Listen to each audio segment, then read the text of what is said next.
Give me your name and address, please. Yes, Betty Neely, 8588 Lyons Landing. Just getting back to the speed limit.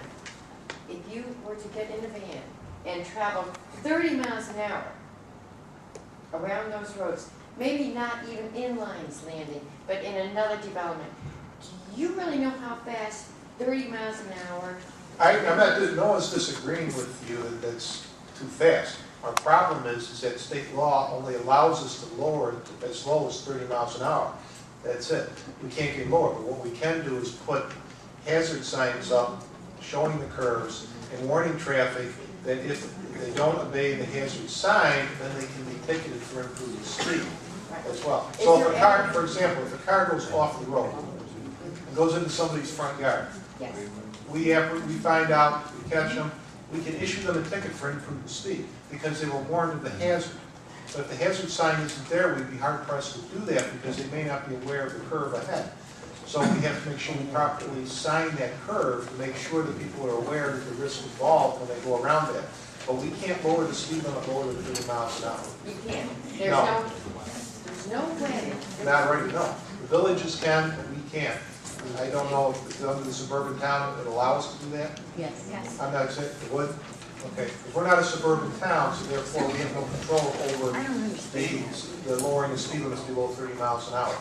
Because, now with the days getting shorter, it's getting dark and pretty soon snow gets, you will never catch those people who slide off the road, who get their cars back on, especially at night, because it's very, number one, even though we do have our lights in front of the homes, it is very dark out there. And we see them all the time. They slide off, the snow plows when they come around, they have a hard time packing that snow. But it still doesn't seem to stop those people wanting to go 30 miles an hour. And again, we are a small area, small development, just getting started. And it is some of the people using it as a shortcut getting to the other development, which I really don't understand why they think it's a shortcut. With all the turns and everything, and maybe it will help with the stop signs. But it will be an interesting winter when it gets dark. Well, let me go up tomorrow. I will go up there. Those signs, hazard signs, do not need board resolution. It's something we can put up because they're not covered under the local law. All it does is warn people if they fail to heed the warning, then they can be issued a ticket for imprudent speed. But again, maybe a lot of it is because if the warning, maybe putting the warning sign up will help. I mean, unless we try it, we won't know. But they have been very successful in other areas. Thank you. Is there anyone else here that would like to speak in favor of the signs? I'll solicit council those who are opposed to the signs. Give me your name and address, please. Yes, Don Kelly again, 8904 Shelman. It's just an opportunity to get up there. I'm not against the signs, but let's say I were. I'm a little confused with public hearings. I thought they were supposed to help the board to make a decision. Now, in the event I was against the signs, all those people came up here and spoke. But according to our last public hearing, everybody spoke against it. Nobody spoke for it. So if I were to speak against it, I would automatically win, because that's one more than you had for the last one. I'm not trying to make fun of this thing, but the point is, are you not listening to the people? I thought they were here to help you make a decision. In the last case, not the signs case, there is information that should be given out. Now, you said it's going to cost some money. I don't know how much money it's going to cost for that committee to meet again, but I think it behooves the board and the people to listen closely. Now, you make a decision that comes out good, terrific. You're not going to hear from anybody. They're happy. But if you make a decision and it comes out bad, these people that are going to be affected are going to be disgusted by it and think that you're not doing your job.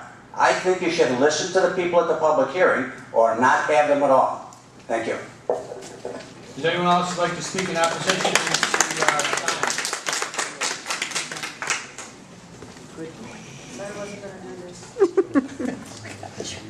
I don't like it when people say I'm not for or against.